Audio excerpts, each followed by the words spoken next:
ইতিহাসের নিকৃষ্টতম ফ্যাসিস্ট খুনি হাসিনা, সে ভারতে বসে যে বারবার বিভিন্ন রকম হুমকি ধামকি দিয়ে থাকে, তারই প্রক্রিয়ায় সে একটি বক্তব্য দেওয়ার কথা তিনি বলেছিলেন।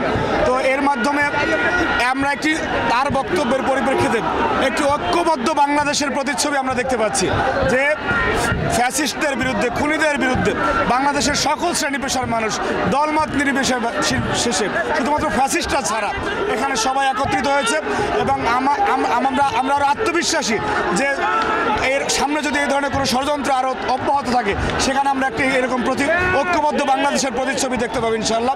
এবং বাংলাদেশের মানুষ এরকম ঐক্যবদ্ধ থাকলে বাংলাদেশকে নিয়ে আর কোনো আধিপত্যবাদী শক্তি, কোনো ষড়যন্ত্র সফল হতে পারবে না বলে আমরা আশা করি ইনশাআল্লাহ।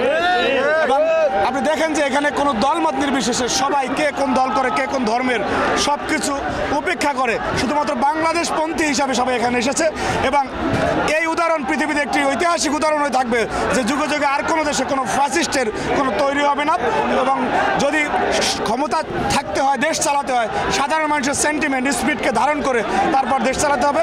মানুষের উপর দিয়ে বুলডোজার চালিয়ে, নির্মমতা চালিয়ে কোনো প্রকার কোনো স্বৈরশাসক অতীতেও টিকতে পারেনি এবং আগামীতেও ইনশাআল্লাহ পারবে না। চাওয়া প্রত্যাশা সবই একই সুরে মিশে গেছে। আমি খুবই আনন্দিত এবং সবাই আনন্দিত যে এটি এক কথা যদি আপনি বলেন যে ঐক্যবদ্ধ বাংলাদেশের প্রতিচ্ছবি।